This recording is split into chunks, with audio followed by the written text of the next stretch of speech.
Shalom, donc dans la suite des Shurim, complet sur le chapitre qui s'appelle Keitzad Mevachim, on a parlé du vin. On va voir qu'il reste du vin dans la bouteille, même si on a déjà bien avancé le sujet, puisque nous avions posé de très bonnes questions, très bonnes remarques sur ce sujet. Alors, que ceux qui sont en retard puissent entrer, bien sûr, sans mot de retard.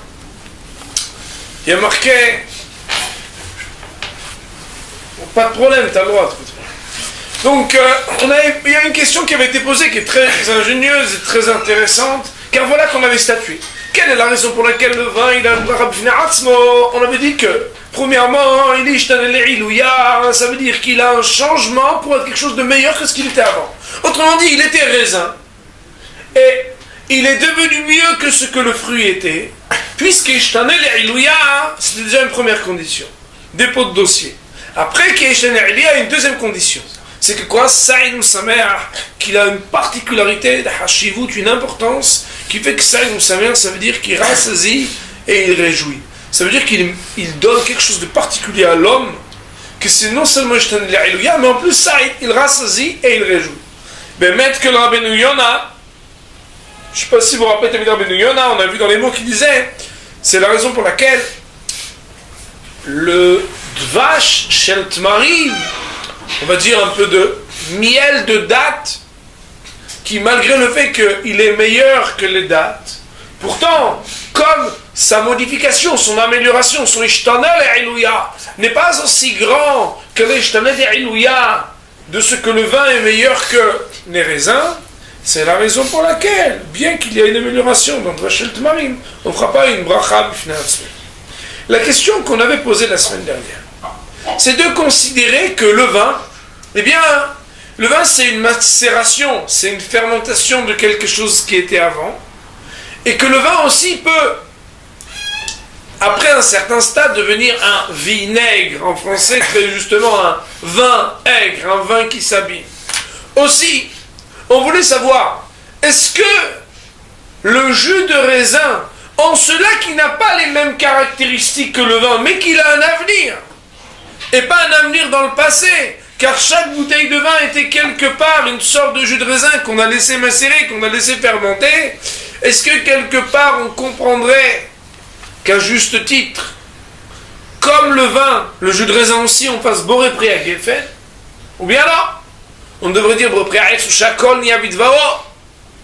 Et aussi, nous nous sommes posé la question, le vin, lorsqu'il va au bout de son mahalach, de son procédé, peut-être que lorsqu'il devient un vinaigre, il garde malgré tout des caractéristiques, ou bien plus du tout, et se démarque, se détache totalement de ce qu'il avait dans le passé, une carrière de vin. Autrement dit, la question est de savoir, est-ce que sur le vin, on fait boré à Geffen, mais aussi sur le jus de raisin, et aussi sur le vinaigre, ou bien non. Nous allons découvrir sur ce sujet que le jus de raisin que l'on boit, le vin que l'on consomme, n'est pas du tout le même qu'à l'époque de la Gemara, bien sûr. Et nous allons voir qu'il existe un grand nombre de vins ou de jus de raisin pour lesquels nous ne pouvons pas faire la bénédiction de boré péri à Geffen, la halacha ou le maaseh. De plus, nous évoquerons ce que le vin est ce qu'on appelle mazig dans la Gemara, c'est-à-dire coupé. À savoir, combien d'eau peut être ajoutée dans le vin pour que, même si on a mis un peu d'eau dans son vin, on garde quand même le goût du vin. Et est-ce que le plus important c'est le goût, la quantité, ou bien tout simplement non? Du moment que la couleur est là, alors, puisque ça ressemble à du vin, cela suffit déjà. Alors, avant d'ouvrir une bonne bouteille, mais bien sûr à consommer avec modération comme on avait dit, attendez donc la suite et Be'ez Hashem, ce qu'on va développer, la halacha ou le maaseh. Alors, donc, on va essayer Be'ez Hashem de faire une petite synthèse pour savoir, quand on a du vin, comment est-ce qu'on peut couper son vin. Alors, il faut savoir comme ça, que premièrement, le vin, même à l'époque de la Gemara, garder son statut de vin après qu'il ait été coupé, selon plusieurs conditions. La halakha ou le maaseh, il faudrait que soient remplies 3 conditions. Une condition de proportion et 2 conditions de qualité. Une condition de proportion, c'est une discussion entre l'opinion unanime des Ashkenazim et l'opinion du Kaf HaHaim selon le Mechaber Rabbi Yosef Karo. À savoir que d'après les Ashkenazim, il suffit qu'il y ait 14,28% de vin brut contre 6 fois ce volume d'eau pour que le vin reste encore un vin sur lequel on peut dire la bénédiction de Boré Pragefen. Ce à quoi nous allons ajouter encore 2 conditions qu'on va dire et qui sont pour tout le monde les mêmes. D'après le Kaf HaHaim, selon le Mechaber, selon Rabbi Yosef Karo, et donc l'opinion des Sfaradim a priori qu'il faudra respecter, c'est qu'il faut au moins qu'il y ait 25% de vin pour 3 volumes d'eau contre ce volume de vin. Ce à quoi on ajoute 2 autres conditions, quelles que soient les opinions. Premièrement, que ce soit la manière habituelle de couper le vin. Et nous verrons qu'en l'occurrence, lorsque, dans quelques instants, je vais dire que le vin d'aujourd'hui n'est plus comme le vin d'avant, eh bien, il faudrait que cette condition soit remplie pour savoir que la manière à laquelle on le coupe doit être la manière communément, on va dire, conventionnelle, selon laquelle les gens coupent le vin. Deuxièmement, c'est que le goût du vin soit encore ressenti. Autrement dit, et c'est un critère qui restera soit subjectif, c'est qu'il y a des vins qui sont beaucoup plus légers, moins savoureux, moins forts dans leur saveur et dans leur goût, qui feront que parfois, même si on respecte ces quantités, ces proportions, et peut-être même que c'est l'habitude des gens, eh bien si le goût n'est pas encore intact et resté, ben peut-être qu'on ne pourra pas dire bon, pas grave.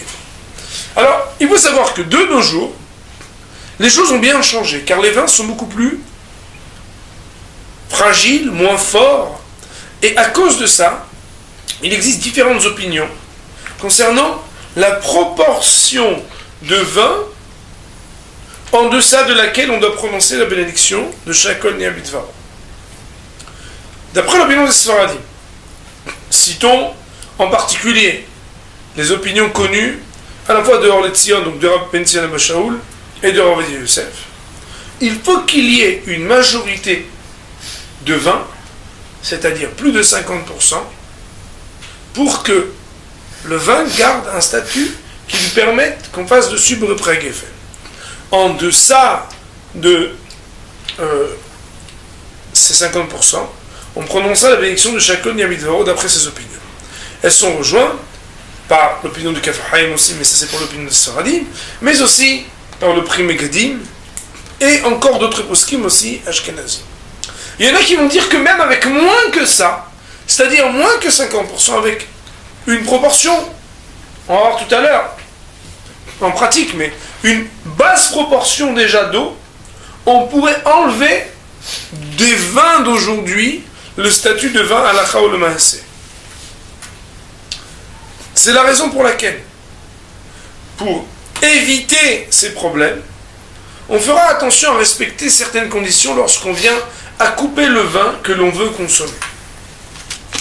Les conditions ou les modalités de couper son vin, on va en donner 3.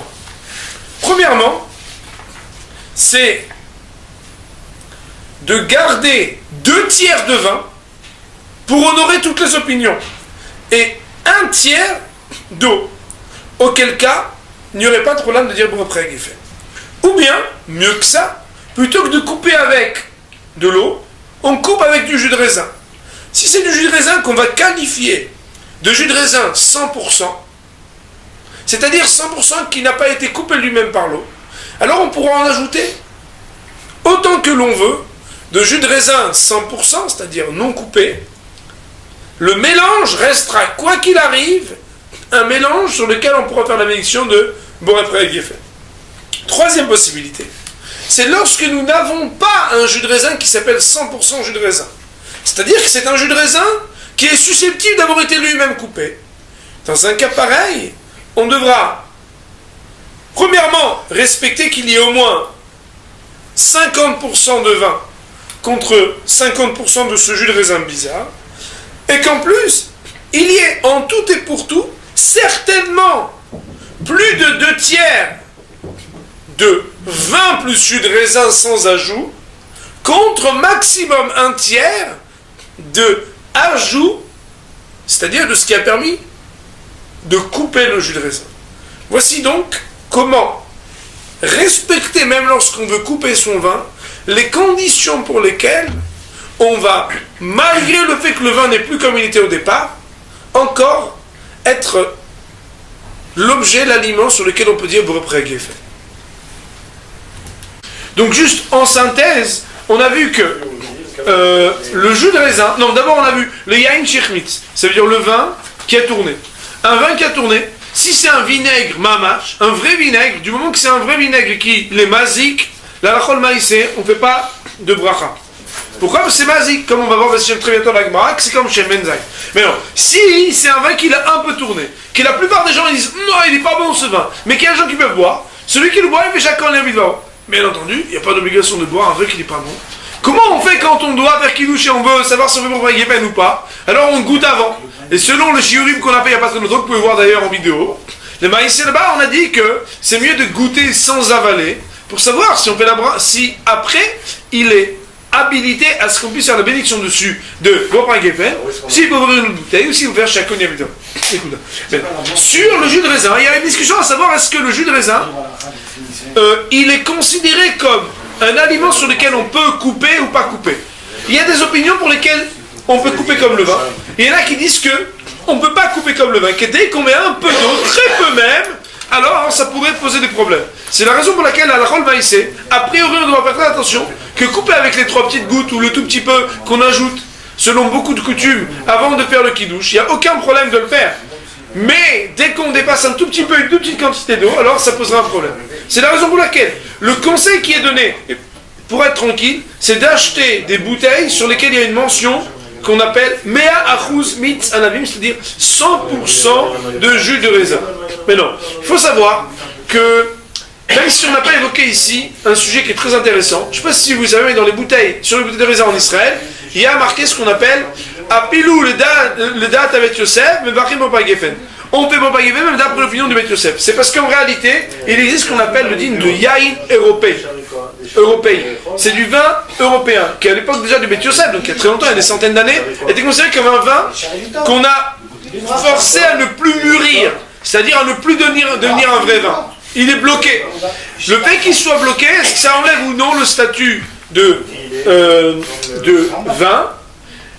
C'est-à-dire que, d'après bon nombre de poskim, de décisionnaires, pour un vin qui aurait ces caractéristiques, un jus de raisin à qui on a enlevé son avenir, sa carrière potentielle, alors il y en a qui se comprennent que chacun y habite.